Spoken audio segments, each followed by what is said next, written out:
What's up, everybody? It's Tommy Runs, and this is the Run, Eat, Sleep Show, episode number 75. I have Rory Linkletter on the show today. Rory is the Canadian record holder for the half marathon, the 20K, and the 15K.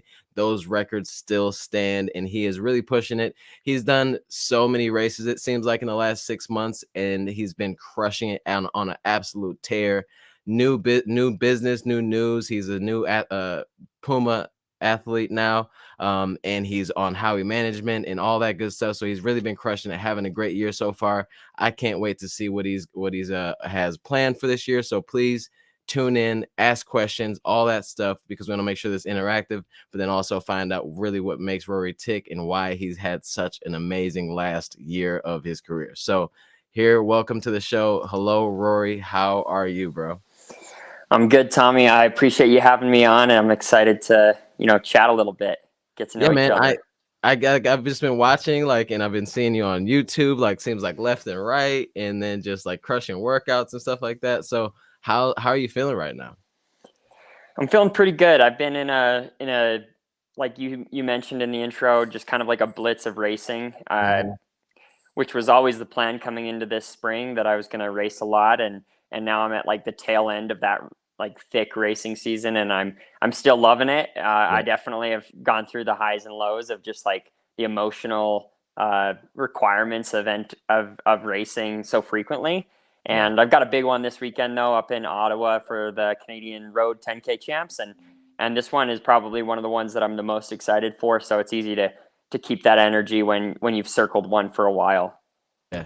Yeah, I mean, it seems like I just a lot of times on the professional side of things, you don't see people race that often, and when you do, it's kind of like they're just kind of testing things out. But you're going in there and really you're really hitting it home, though.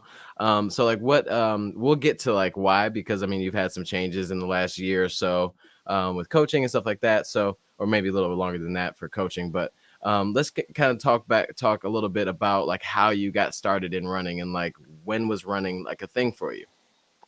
Yeah, so I'm a big sports guy. My entire life, I thought I was going to be a professional athlete, but that dream of what I was going to be a professional athlete in shifted a lot when I realized what I was wasn't.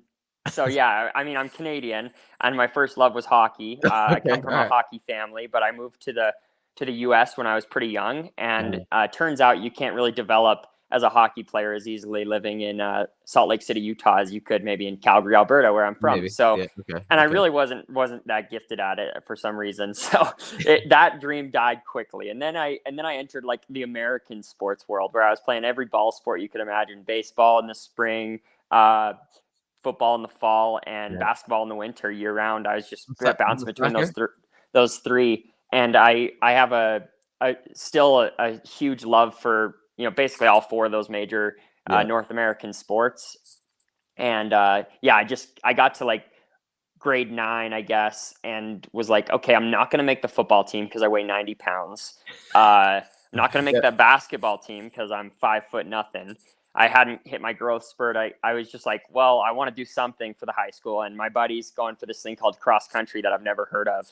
So I'll just join him. And making it simple, the rest is history. But it wasn't even I fell in love with running right off the jump. I struggled to get through easy runs, and I wasn't naturally super gifted at it. So I just kind of stuck with it just long enough to taste a little bit of success. And once I tasted the success, then the rest is history, Well, what I'm sorry, what grade was that you joined the cross country team? Freshman year of high school, so grade Freshman, 9. okay. And then when was that? How long did it take for you to taste that little bit of success to make you go, okay, well maybe I can keep going here? Yeah, so I mean, I would say my sophomore year, so the next year, I would say I kind of made a jump of some sorts, where I was running varsity and was competing at the state meet. And then my sophomore year of track was when I finally really came out of my shell and had a breakthrough. I got 5th at the state meet in Utah in the 3200 as a sophomore, and I was okay, now it's this sport can be something past just high school. Like Yeah. once you place pretty high at state, you know, Yeah. I ran a time that season that I knew was competitive enough at the time to be a Division I athlete, and I was like, I'm only a sophomore, so like this is definitely going to be my thing. And I am an all in kind of guy, so I kind of after that sophomore year was like, okay, I'm all in on running. And so junior and senior year, after kind of having, you know, 1 foot in, 1 foot out, my first 2 years of high school, I was Mhm. like, I'm gonna go give this sport everything I have and see how good I can get. See if I can get a Division I scholarship to a Mhm. big school, and then see what happens from there. Yeah, I mean that's actually kind of cool like that, you know, because a lot of times you hear people go like, you know, they jumped in it the first time they ran. You hear like stories like Meb or whatever. He accidentally, like as 12 years old, ran like a 5:05 or something like that for the mile. But I think it's really interesting that you started it just because kind of, and then it just slowly just worked on it. And it's reassuring that, you know, you struggle with easy runs too at some point, you know, even though it was in high school, but it's kind of cool. I was Yeah. walking easy runs at like mile 3 of a 4 mile run. I would need to stop and like walk and you know like I just couldn't get through 4 miles of consistent running at when I first started. But, like, so what, you know, I think that's really interesting, like, so but what made you, I mean, 'cause I have a 11-year-old that's in, he did cross country, just last fall for the first time, and then now he's in track.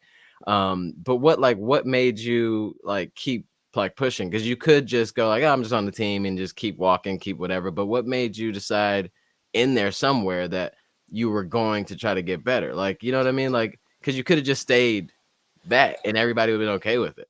Yeah, yeah. My two best friends on the team were the best guys on the team, and Okay. I don't like losing to people, so Okay. I was Alright, that's competitive enough that I was like, "Oh, at least I gotta be able to keep up with those guys." And then once I could keep up with those guys in practice, then it was like, oh, then they were still beating me in races because I was mhm. basically selling my soul in practice to try to keep up Ah, with them. And then I finally caught up to them in racing, and you know, they both went on to run a little bit in Division I too, but like I just kept, you know, them in my sights and then eventually caught them, and then the sights, like at that point I was already hooked, you know, like yeah, I'd yeah, tasted enough success. But yeah, just being super competitive and wanting to be able to run with my friends at practice and not have to, you know, right. finish 20 minutes after on an easy run. No, no, I hear that for sure. Can you, Rory, can you hit mute on your thing really quick just to see, because it's doing that little weird sound again, and then try to see if it say something now. How about now? It's still kinda scratchy. We'll try to figure out, maybe it'll go away. But, yeah, so it's like, I mean, I think that that's really cool though that, that even though it was for like a, like somewhat of a vain reason as a kid, like you're just trying to, like, you know, I want to keep up with my friends. I don't like losing. But you finally, like, you almost did what people, what we say people should do, is just keep after it. You know what I mean? Yeah, I'm like I'm just a competitive person, and I found that like running was the first sport that like you literally get in what you get out what you put in kind of thing. Yep. Yep. You know, other sports like you can practice your jump shot all day and you might not get like Steph Curry. Like you probably Yeah. won't. There's only Yeah. one of those guys, right? Yeah. So like I can go to the gym and shoot hoops all day. It doesn't mean I'm going to be a great basketball player, but I feel like there's at least a certain level of like uh, you put in the work and you improve. Like even if it's Yeah. incremental and your peak may not be as high as Jakob Ingebrigtsen or someone like that, but like you're still Mhm. always climbing. You're Yeah. always climbing and figuring out new things. And you may plateau in one event and then you switch to another and you find Yeah. a new taste of success. Yeah. And that's what I love about it is it's just like I love the work and then I love the reward and even sometimes the lack of reward just keeps you Yeah. coming back. Okay. Well, yeah. Okay. Well, go far. Yeah. Let's talk about the lack of reward that keeps coming back. Like, I mean, for me, when I hear that, it's like failure, or yeah, failure of reaching like this goal, or say like I want to go PR today and I don't PR, or have a terrible race, and you know, like a lot of runners like have this terrible race, and they like, I got to go right back, I got to do it again, you know. Is Yeah. that what you mean, like, by that, you know, like, because I think that's interesting. Yeah, so for me, I definitely can ride the highs and lows of racing, and I've tried to get better at like staying more even keeled. Like when you have a great workout or a great race, like don't overreact. Same as a bad one. Hmm. Hmm. I've just been in it so long that I just know that those things are inevitable, and if you let it weigh you down or lift you too high, it's a roller coaster that you're not going to enjoy by the end. It's gonna get the best of you, and it'll always win. If it's like, you never like conquer this task. There's always just another giant to slay. And I mean, I liken it to something I'm not as good at, which is a hobby I have of golf. And all it takes is like one really nice hit every so often. And you're like, okay, like I can piece these together now. Yeah. And you may have a day where you're not hitting the ball well, but like you may end with one nice swing of the club, and you're like, oh, I'm coming back. I was just gonna say that. It's like, golf is totally like, it'll be like the second to last or last shot of like the worst day of your life. And then you're like, oh, okay, I think something clicked right there, Yeah.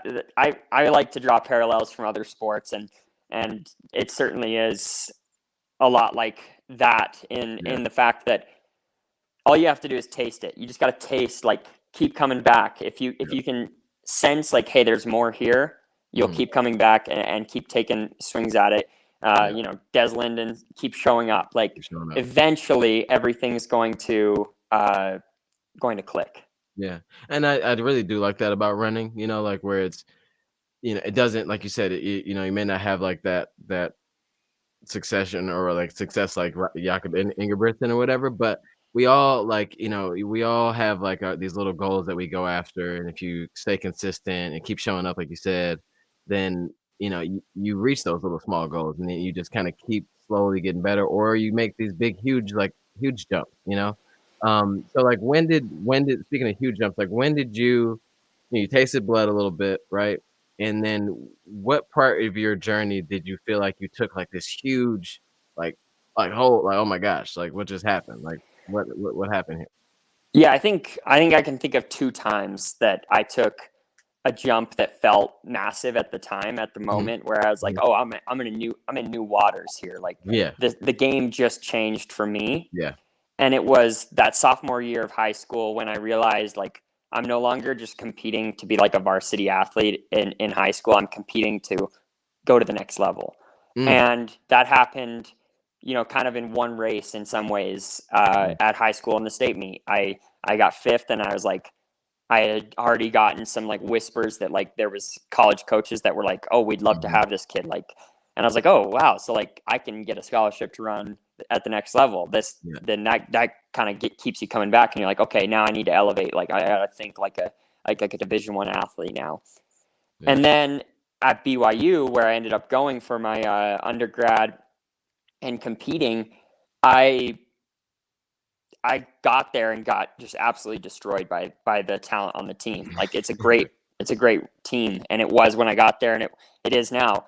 And I remember my first year on the team, I was just not up to snuff. Like, I hadn't developed at the rate that some of these kids had, or some of the older upperclassmen, and I was just getting bullied in workouts. And like, eventually though, like after a year of just getting slaughtered and just having a little taste, like one good workout, a good rep, a good tempo, a good long run, like it could just be anything.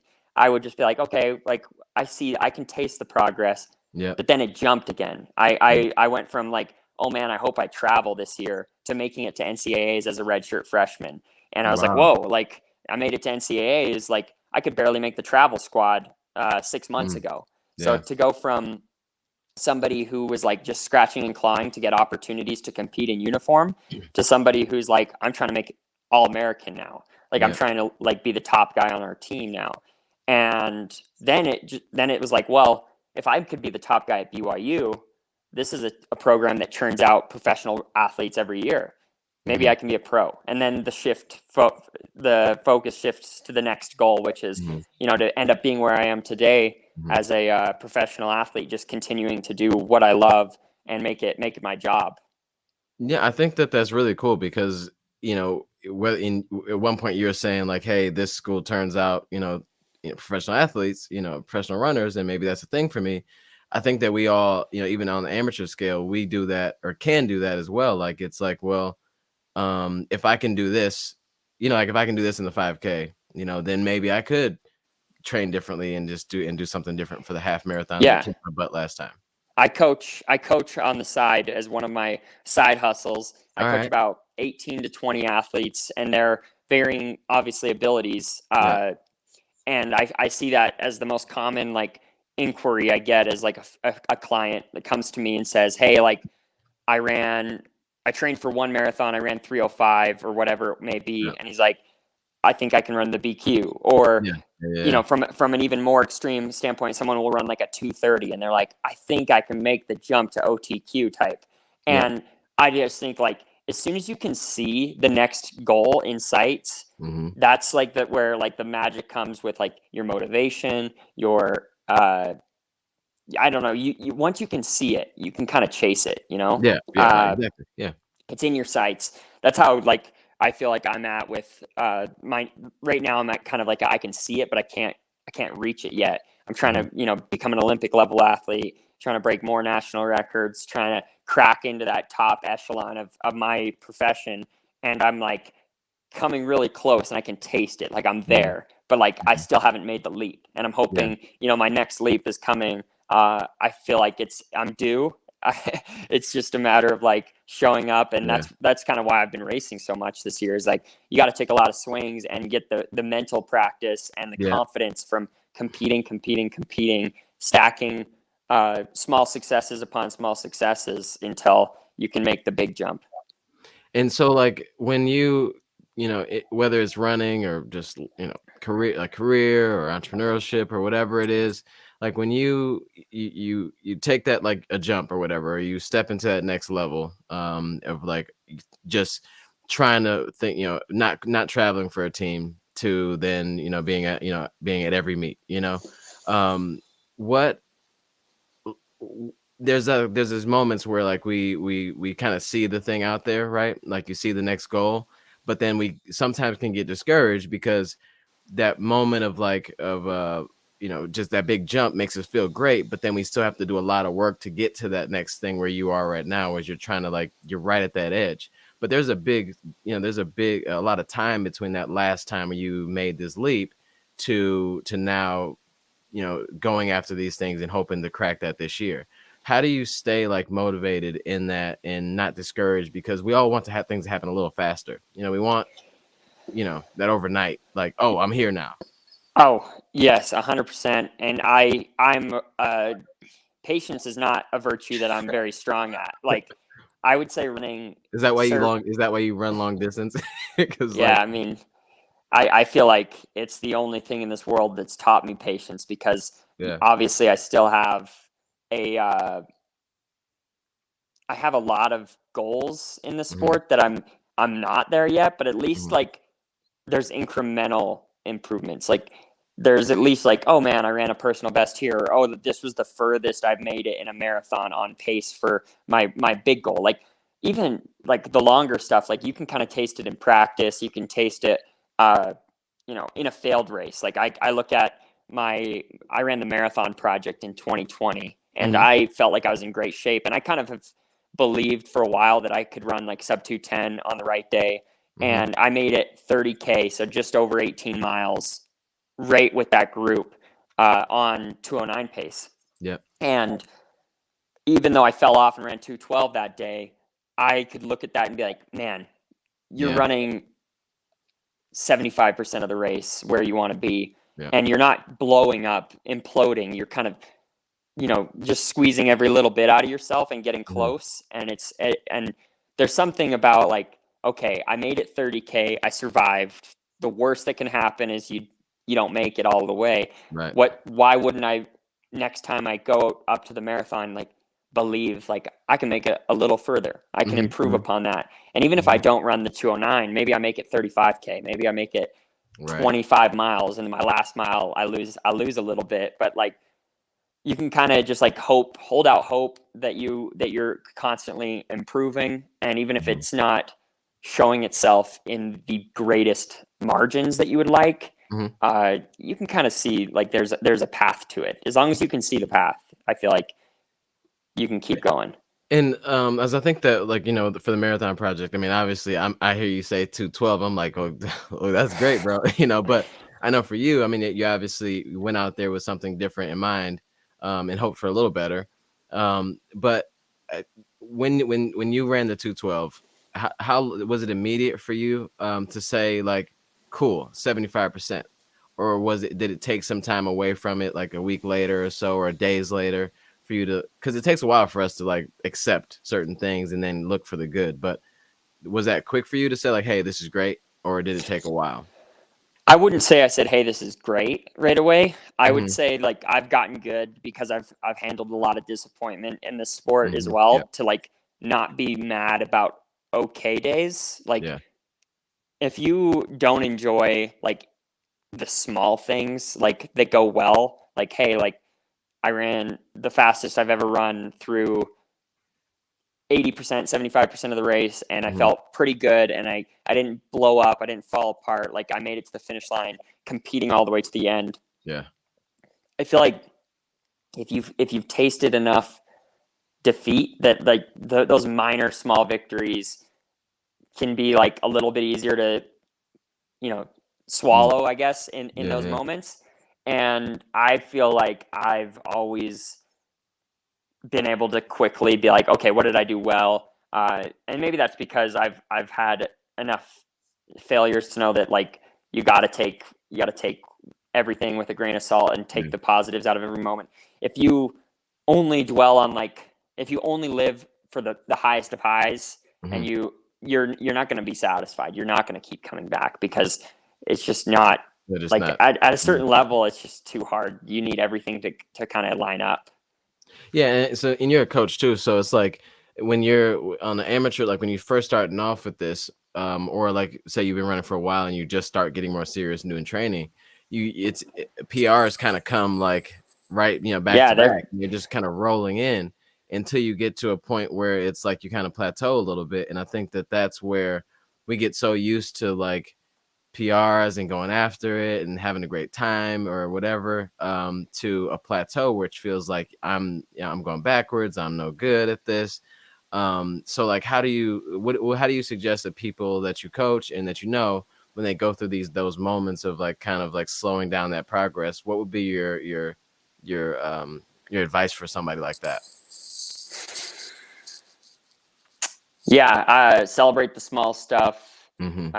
Understand that like the longer you're in it, the more difficult it is to have a special day, which makes Yeah. the special days sweeter, Yeah. honestly. So like when I finally like have a good one again, like a great one that I'm like super super proud of, I can look back at like the Houston half this year when I broke the Hmm. Hmm. Canadian record.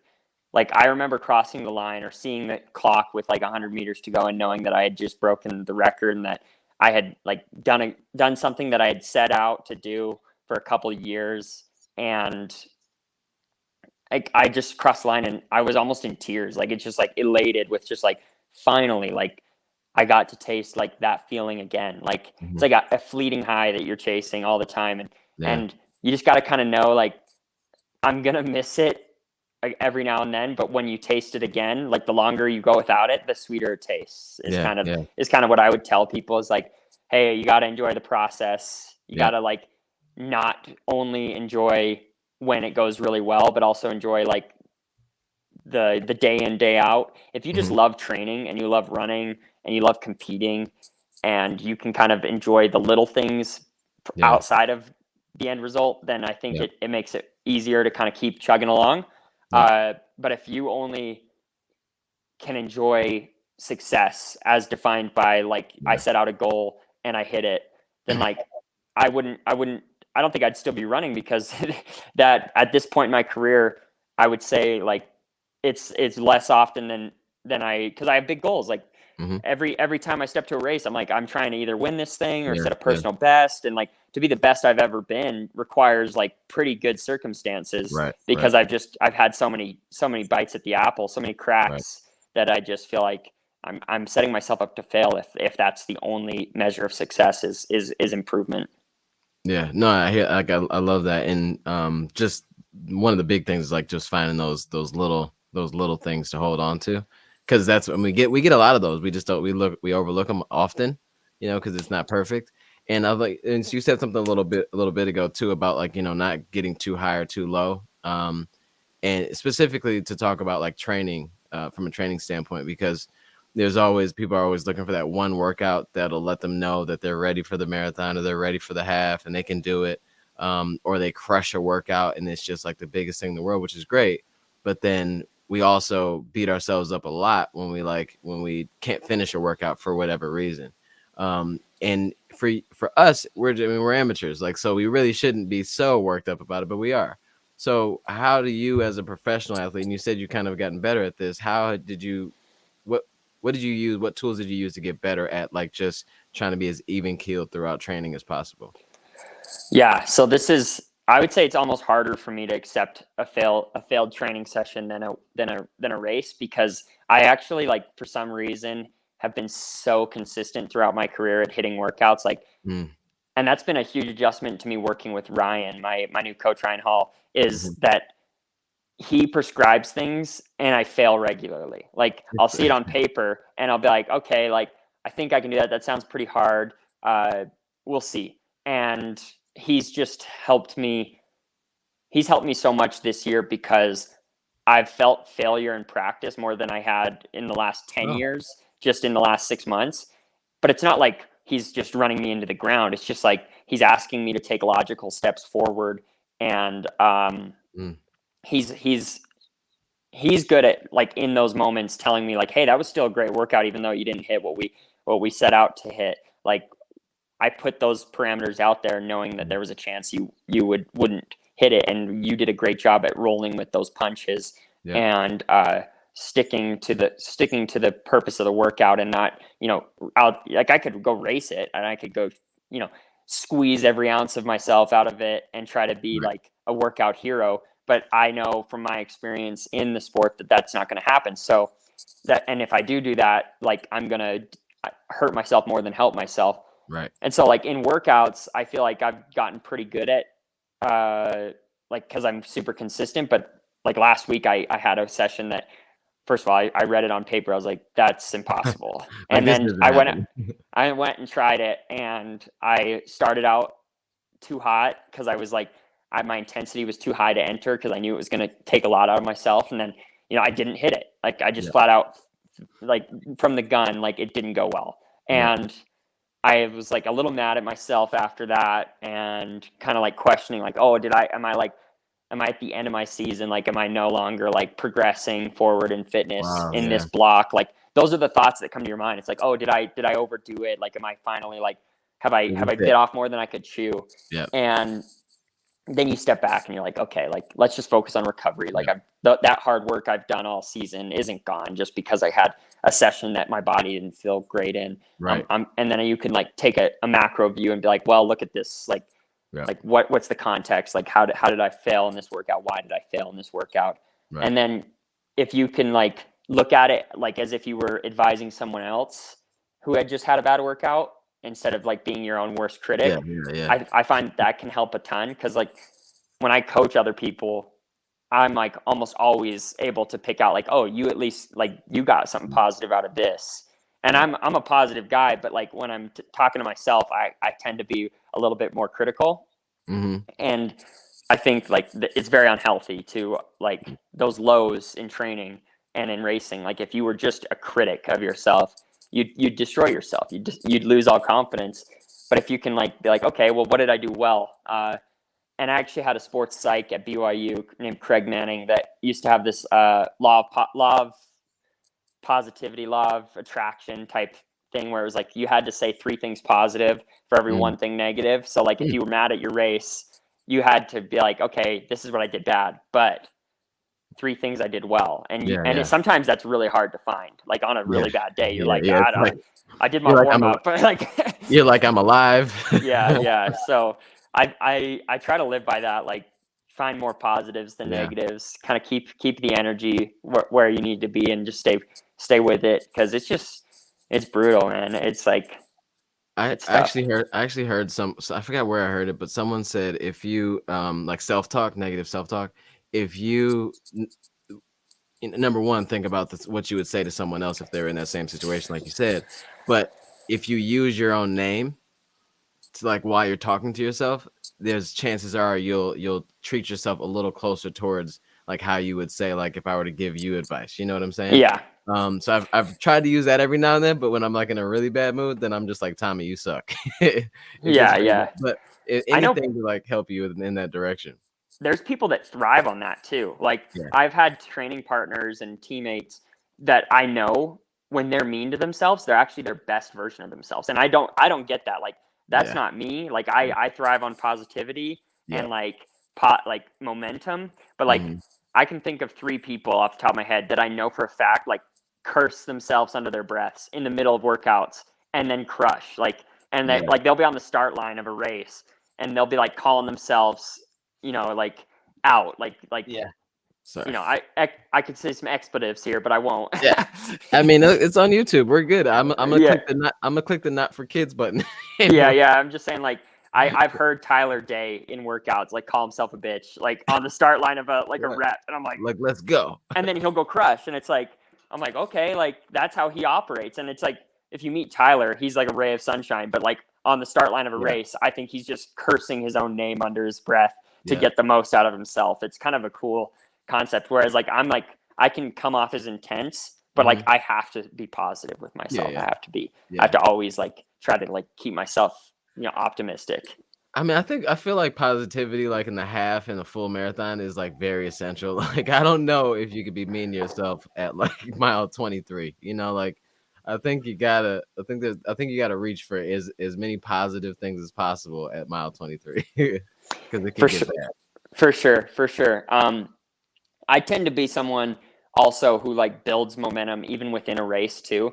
Like Mhm. I would say like my least confident point in the race is like the first 25%. And then Really, if I make really. it through that like intact, I'm like, okay, I feel a little bit better. Like I survived the first 5K of a half, let's say. Right. And then you get to 10K and you're like, okay, like I'm still in this. Like we're Yeah. almost halfway. And then you get to like 3/4, and that's when I come alive. Like that's when I'm like Mhm. the most positive. Like, oh, I'm having a day. Like if I was Yeah. gonna die, I would have already done it. Like that's If definitely I was how. gonna die, it would have happened way back there somewhere. Yeah. So, and that's like I think my secret weapon is like as a race That's so goes funny. on, like the longer I'm in it, the more chance of like it being a special one for me is Okay. like if I'm there with a lap to go in a track race, like I almost always have a great last lap.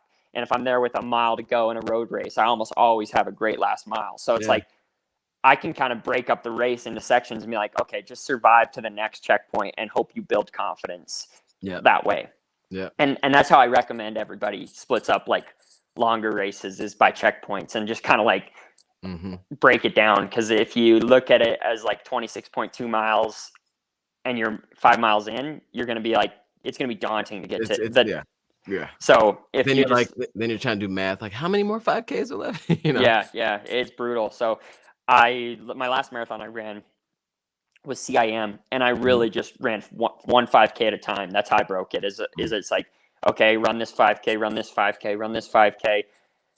And I got to like 30K, which was the furthest I'd ever gotten into a marathon, still feeling good. And I was Mhm. like, okay, like the next 5K, like I'm gonna keep the same attitude, and then we'll see how I feel. And I got to 35K, and I was like, I've never felt this good this late in Yeah. marathon. Like, and then I ran my fastest 5K from 35 to 40K Yeah. because I was like, oh my gosh, like I can kind of smell the finish line. And Yeah. I can remember looking back at that race and being like at 20 to 25K, still uncertain if it was going to be a good day or not. Yeah. But then I got there and I was like, okay, like that getting here and still having like my brain intact and Yeah. like my body working in concert with itself. I was like, okay, I think this is going to be a good one. Yeah. No, I like that a lot because I mean, I don't really know how. I mean, I guess I broke it up before as well, but like the thought process of saying like, hey, if I like the you joke. I mean, if I would have died, if I was gonna die, it was gonna be a while ago. Like, having something positive to say, like, oh, this I already got through this first 6 miles. I'm feeling good. Like, 'cause I think a lot of times we tick off miles waiting on the hard part of the race to come. You know what I'm saying? Like, instead of saying like, "Oh, great, I made it through the first 10K. I feel great. Now it's time. Let's get this thing rolling." And I think we as amateurs look at it a little differently. Yeah. Yeah. I mean, that's the whole thing, is just Yeah. like taking it one thing at a time and giving yourself credit. I always find in my best races, I will be having fun in the middle to late stages, and in my worst ones, I'm like Yeah. absolutely like on the ropes, like just like thinking about like the worst, and like if I could play back like my mental dialogue in those moments, it's like, oh my gosh, how am I going to do this? One Yeah. more lap, and I'm like just like fighting those fights instead of like Mhm. I think of Houston, and I made a joke when the marathon, like the Houston half, like you run the first 8 miles of the Yeah. marathon course, and then the Yeah. marathoners turn right, and the Yeah. half marathoners keep going. And I made a joke in the pack full of all the guys. I was like, all right, this is my turn, boys. Like, as in, like, I was going to go do the marathon, that I was running marathon Yeah. pace. Yeah. And like, none of them really cared. Like, and it wasn't for them. Like, I It was just for was like, you. I'm keeping it loose. Like, I'm Yeah. like making a joke at 7.5, 8 miles into this race. Yeah. And I actually talked to somebody that was in that pack after the race, and they're like, all I knew is like, if Roy's talking right now, he must be feeling great. And it's Yeah. like, I was feeling good, relatively speaking, but I was kind of also like faking it till I make it, Yeah. like Yeah. kind of like Yeah. taking the edge off a bit. Yeah. Yeah. I mean, yeah, that definitely does help. Like I mean, I think that's part of the reason why like running with a pack of people for, whatever race you're doing for as long as possible in that, it just is easier. Even if you're not talking much, just like the other energies there. But if you have people talking in a marathon group and everybody's running well, like those seem to be the ones where it's like, this is great. We're going well. Because running solo that's when you start getting a little crazy in your head though, for sure. Yeah, the dialogue can take over. You You- kind of want to quiet the mind, and it's yeah. easier to do that when you have like a lot of like Yeah. things to focus on. Like, oh, am I on the back? Am I on the heels of this guy right in front of me? Like, what's going on around me? Like, just kind Mhm. of taking in your surroundings, listening, Mhm. using like your senses almost, like instead of like thinking, like just being like very instinctual.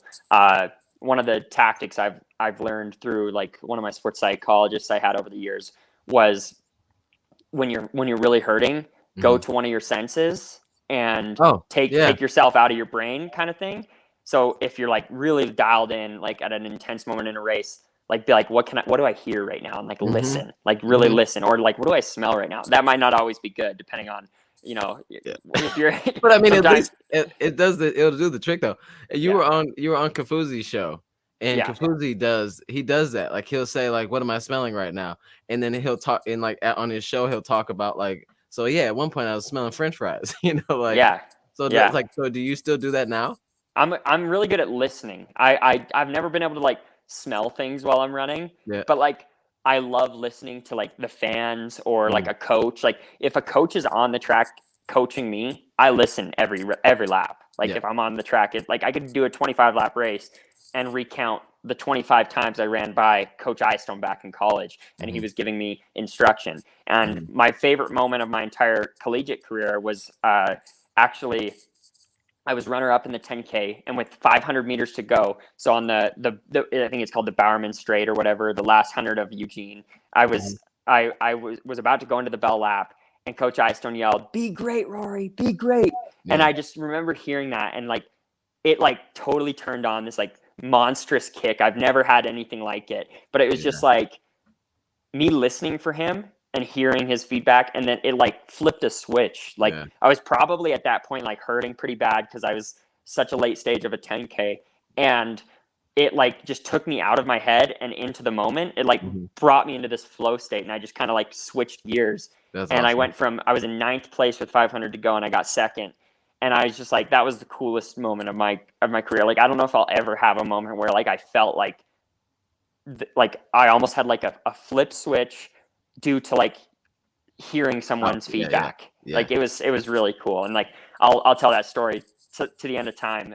It's just one of my favorite memories of college. And Coach Eystone, he's not one for like that much feedback, but it was like that was That just what I moment. needed to hear. That's Yeah. just what I needed to hear in that moment, and my brain wasn't going to tell it to me, so I needed someone Yeah, else to yeah, tell it yeah. to me. Well, now hopefully, if your new coach Ryan listens to this, maybe he'll like have a challenge to like, oh, now he's got to come up with something to say, because Ryan's really good at talking me through sessions. yeah, I've loved having him in like these really hard sessions he's been prescribing. He's like got these like consistent like reminders. Like if we're doing a long tempo, and it's like an aggressive pace, and he knows it's going to be hard in the late stages. We'll be like 3 miles into like a say 9 or 10 mile tempo, and he's like, "How much energy can you store up? Like store it up. Like feel yourself like storing up energy." And like that's become like a cue of mine early in these longer races. Is like, how easy can I make it? That's one thing he always says. How easy can you make it? How easy can you make it? And so you're on the line, but your dialogue in your brain is, how easy can I make it? How easy can I make it? And storing up energy. You kind of feel like you're actually like absorbing the energy around you when you're being told that and reminding yourself of that. Yeah. And then like if you're about to enter like the hard last stage, one of the things he'll say, like he said before, is like, I'll make a turn, and he's like, okay, coming out of this turn, take 5 hard steps to get your pace back. Like, because you kind of lose a little bit of momentum like on a 90-degree turn, and you can kind of like, if you're at a really tough spot, like just lose it, right? And so like now one of my cues going into like road races or something, or coming off of a turn on the track, it's like 5 hard steps to get your pace back or something. Like it's like very like applicable stuff. No, that's so cool, because I ran Boston in April for the first time, and I was watching this video on YouTube where it was like a time lapse video from start to finish, and then it would have some of the people that won, like Dez and Ryan, like chime in at random points in the race, like, and they'd show like a little video, and he said one time that, you know, when the way he crests, like the way he runs hills, is at the top of the hill, you know, gather himself with 10 quick steps once he's at the top of the hill to catch back up. And then so when you get to downhill, you're not still recovering from the uphill so much. Yeah, he tells me to transition well from hills. Like I ran the Atlanta half this year, and it's super hilly course. Oh yeah, and he was like, make sure you transition well between. Like I was like, what do you mean transition? He's like, we'll go from like uphill running to downhill running to flat running. Like it's almost like you have to like mentally like change your gait with each transition of the hills. And you know, I felt like I did that well for like 15K, and then like once you get to Piedmont Park and you're running back up to Centennial, it's like nothing, no words can save me. No, I think what is like, is Piedmont like at like mile 10ish or something like that? And then you're straight uphill all the way to the finish. Yeah. Like you go down a huge downhill, and you kind of turn into, like, 'cause I ran it the day after the trials in 2020. And it was not windy at all, which was crazy. Like, you know how windy 2020 was for that. But anyway, but then when for Ryan, with your new coach now, how when did that happen? And then like, how has that, it sounds like it's going great, obviously, but like what are the few things that like are standing out to be that you would deem this being successful so far? Yeah, so I started working with Ryan right after CIM in December. So I left NAZ Elite after that race and immediately jumped in with Ryan because I knew I wanted to run Houston and give a good go at the half marathon record. Yeah. And so like we got straight down to work, and like it's the craziest thing. I did a marathon on Sunday and did a tempo on Thursday to shake it out. Like I'd never done anything like that. It was crazy. I don't know if I would recommend it, but it worked in this setting.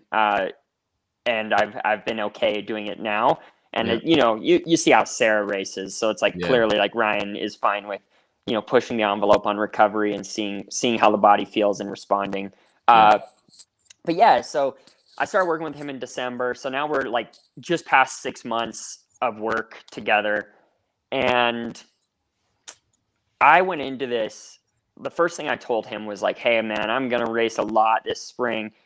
I feel like I lost my confidence. I lost my edge in racing. And so like for me, it wasn't so much about like one goal. Like I've had goals throughout this segment that have organically come up with training, but like I was just like pretty simple, like race a lot, get confident, be generally fit for 5K to half marathon, and like just keep showing up and hope that you like learn how to race again and feel like a true competitor. I felt like I lost like a bit of my like race day edge that I used to have at some point over the last 2 years. And I was like, man, I just need to get that back. I need to get that back big time.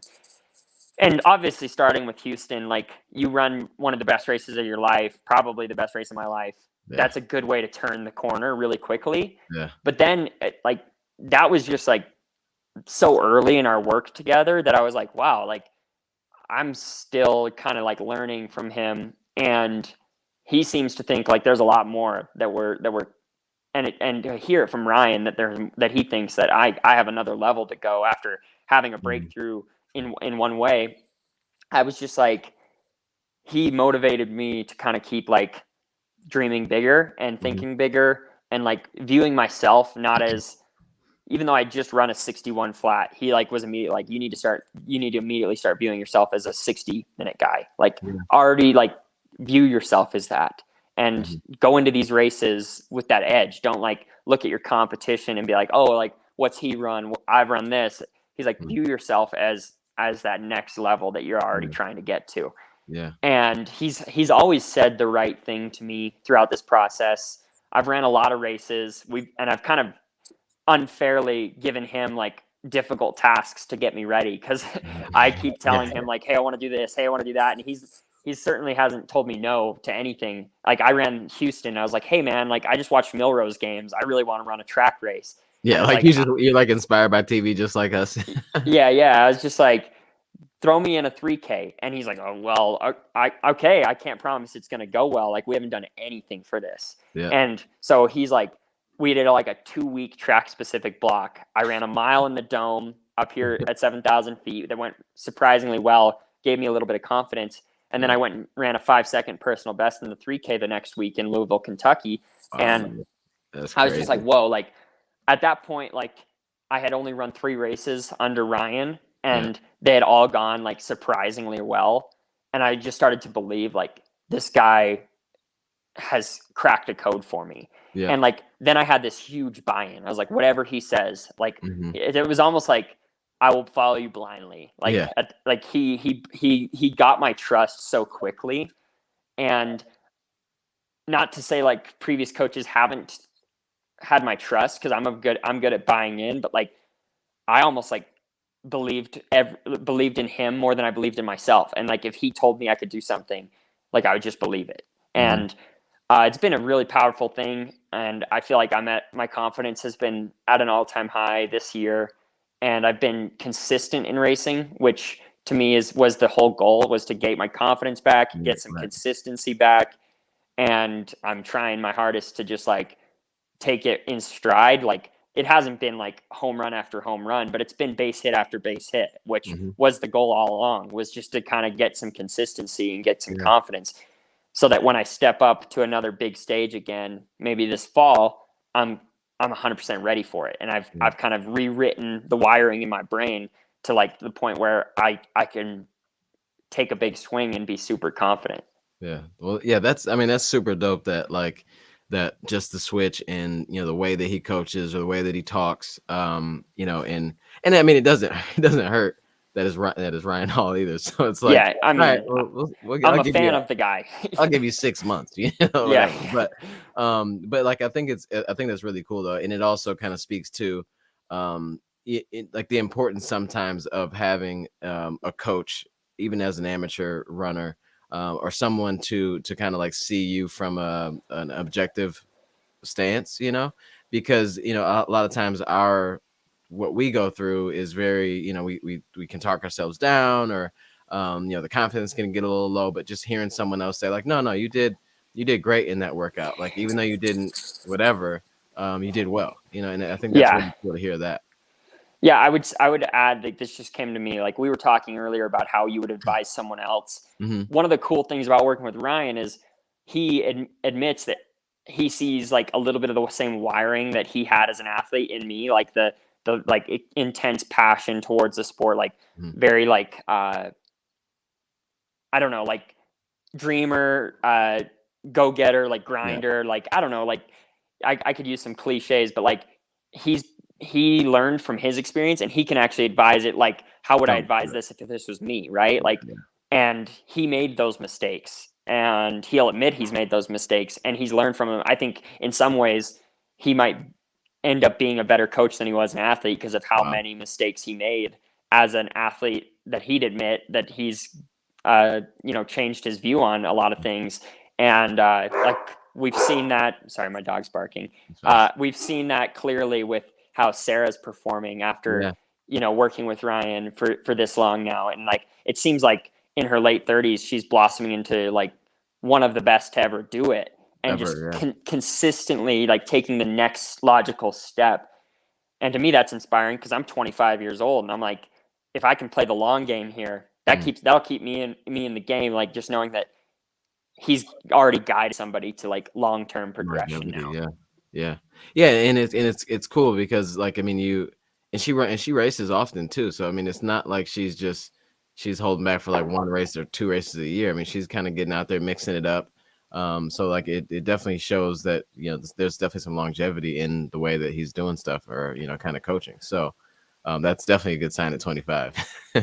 Yeah. I mean like, and I can be my own worst enemy at times. Like I can definitely run myself like into the ground and get too high and get too excited and like overtrain.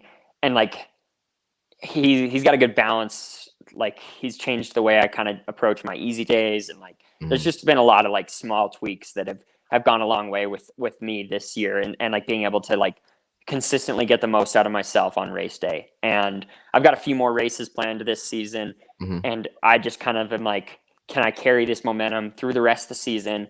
I don't have to have a home run day, but if I can keep getting those base hits, keep being consistent, and then hit the reset button and have a big long build, then maybe I swing for the fences the next time out. But like all I'm doing is like just getting a feel for it, And yeah, I feel like mission accomplished. No matter how this season ends, I got what I wanted out of this spring and early summer, whatever, by just like being like willing to kind of step up and get the most out of myself time in and time out. And so when for the fall, like what are your plans for the fall? Like are you going to run a big marathon this fall? Or how much can you talk about that? Yeah, I mean, I can tell you that I intend to run a marathon. Which marathon and what the goal will be is to be determined. I've kind of kicked around like, oh, do I want to go overseas and chase something fast? Or do I want to run a major in the US and just like race it? Or do I want to, like I've considered going back to Canada for the Toronto Marathon, something that I opened my career with. I'm kicking around a lot of ideas, and I think the big thing will be like, yes, I'm going to run a marathon. Yes, I expect it to be the best marathon of my career. I feel like I've been working on the speed end so that when I step up to the marathon this fall, like I want 5-minute pace to feel like a joke. Like that's the goal. Is like I'll work on the speed. I just ran a 5K personal best 2 weeks ago. I'll keep working on my speed this spring so that we can drive down my threshold and develop that end so that how easy can I make 455 miles, 5 flat miles, like whatever it ends up falling. I've tried running 455s for a marathon. I've tried running 5 flats. I've tried running 505s. I've kind of been in this zone, and I think what I've learned is like there's a small difference, but it's like it's a matter of like how efficient can you get in those zones. And I look at the people that have been super successful in the marathon, and it's like they just get so comfortable. They just find a way to just like cozy up in their zone. And wherever that lands for me this fall, I just want to step up to the marathon like knowing, hey, like I can run this pace all day, and I'm just going to try to do that. And whatever it is, like just try to knock one out and just run the marathon correctly. Yep. And one thing that for sure, like you kind of just reminded me then, like how people just kind of cozy up to that pace. And the one that'll stick with me forever now that you said that Ryan says like, how easy can you make it? Because like it seems like a simple weird thing to say, but it's like a lot of times we get to like our goal pace that we train for, especially race day, and we get so uptight. We're like running hard and tense, trying to hold on to this pace, but we don't relax and see how easy we can make it. And then that's why I understand you saying like store up that energy, because going from tense and to hear somebody say relax a bit, you kind of relax and stay at that pace. Then you really kind of realize like, oh, I'm using way too much energy right now when I don't have to. Yeah, and that's been my biggest challenge. I'm wired to be intense, Yeah. and the marathon wants a Yeah, calm not mind. that. Yeah, You not need a that. calm mind for at least 30K. Yeah. I would say like that'll be my biggest challenge to becoming the marathoner I want to be, is like how like zened out can I be Mm.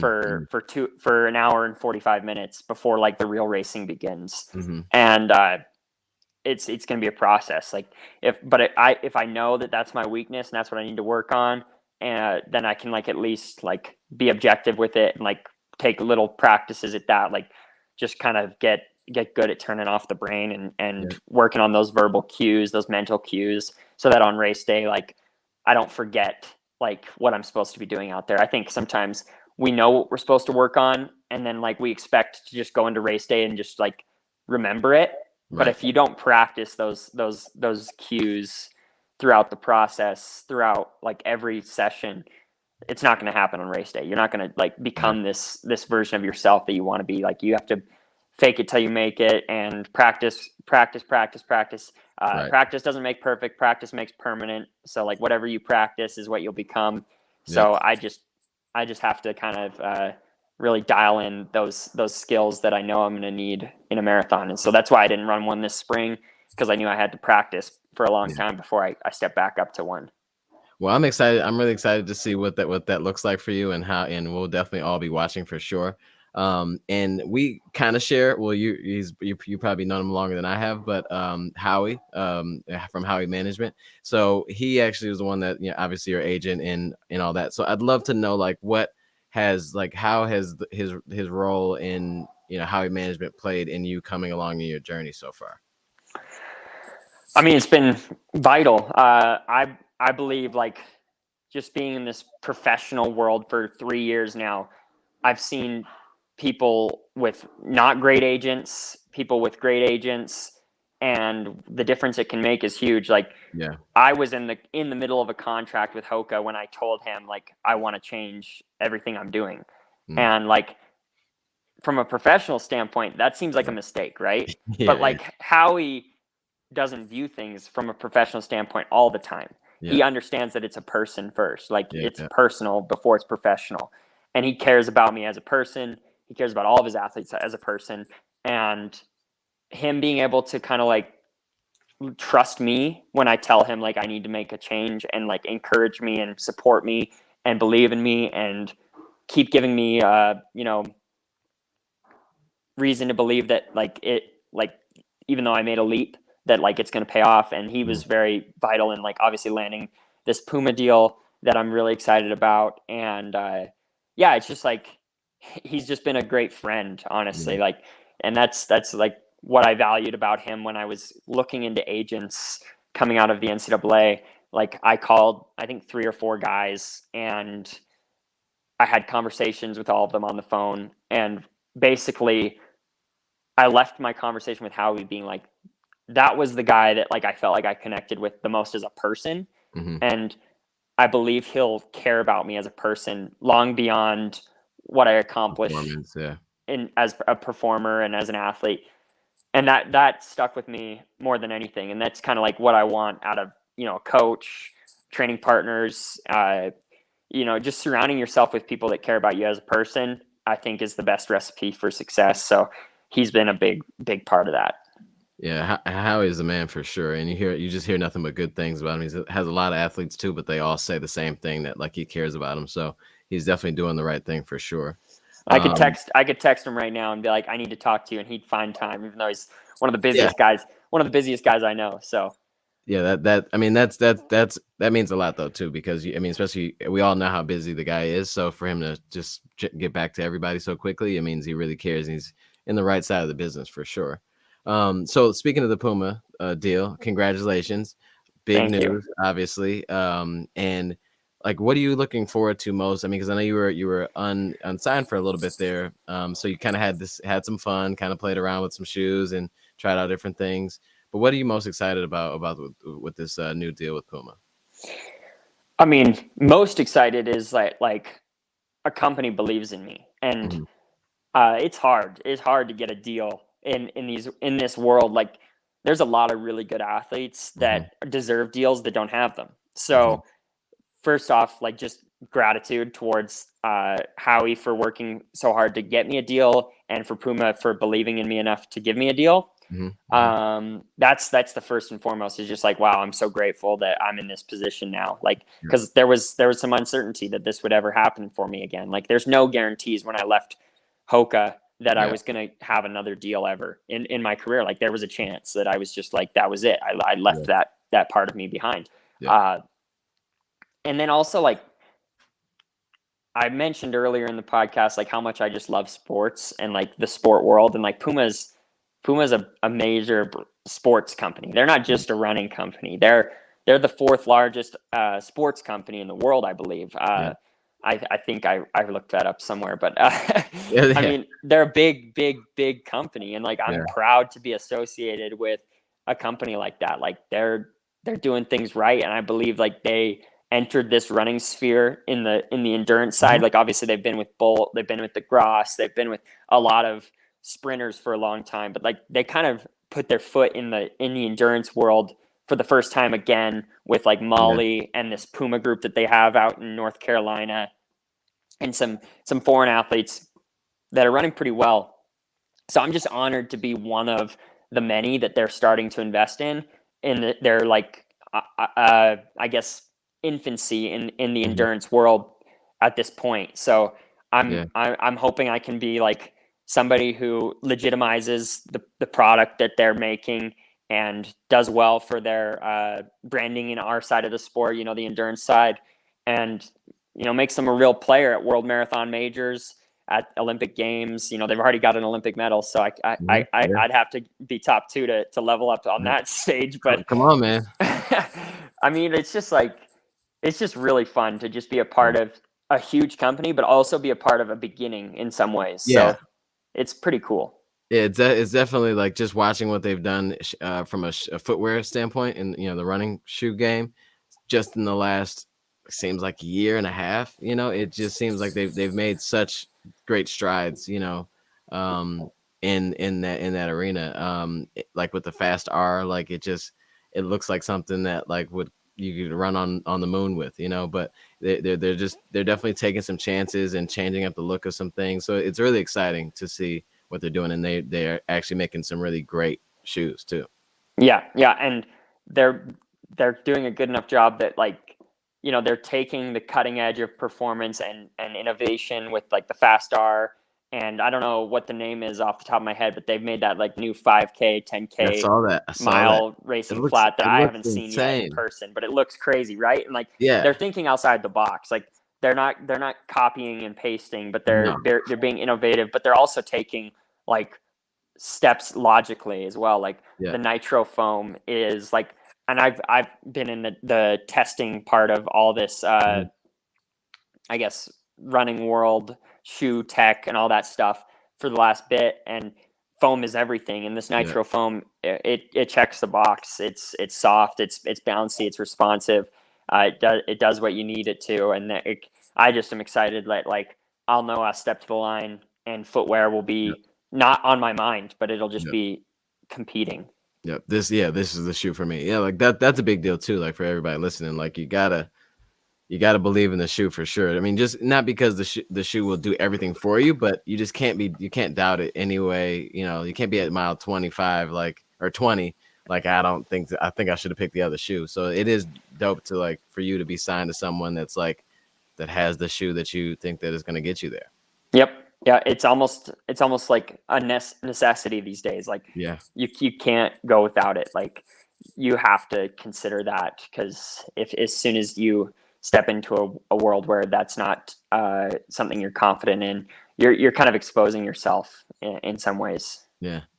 Is like as a professional athlete now, and like knowing where the shoe game is going or is right now, can you like, does it like blow your mind to know that like Ryan ran like 204 something in like old school Asics?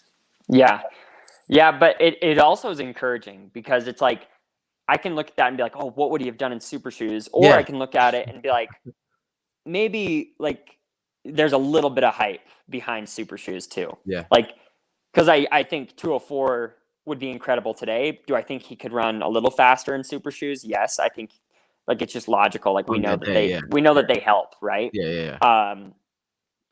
But it's like the man still ran 204, not Yeah, the shoe, right? yeah, yeah. So that's the encouraging thing and the inspiring thing of like people like him and people of the past that have run incredible times for a long time Mhm. in whatever was available at the time. Like technology can be an aid, but it's just one piece of the puzzle. Yeah, The like people run fast times, not shoes. That's like yeah. I would never want to get to the point where like you're only thinking about like, oh, like who's he sponsored by or who's she sponsored by.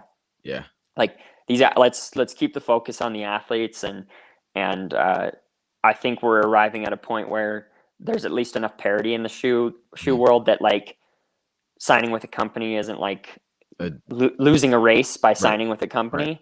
right. So that's where I'd like it to be, is that it's a level playing field, and I think we're knocking on the door of that. There's obviously like leaders in the innovation world, and then there's like some stragglers, but as long as we can get as close to parity as possible, that's great. Yeah, yeah. For like a year there, it was just like if you're just it's over, Yeah, But yes, there was a time where only one company had super yeah, shoes. that Like was they it. were, Yes, so like yeah, if you don't have them, I'm sorry for you, but it is getting really cool to see all the companies come up and do their thing. And with Puma's newest iteration of that, it looks like it's gonna be pretty exciting for sure. But yeah, so let's get to this giveaway as well. Puma, thank you so much for sponsoring a giveaway. This is the Velocity Nitro 2 or Nitro Velocity 2. This is a great shoe. I've run it a lot. You've given these a spin?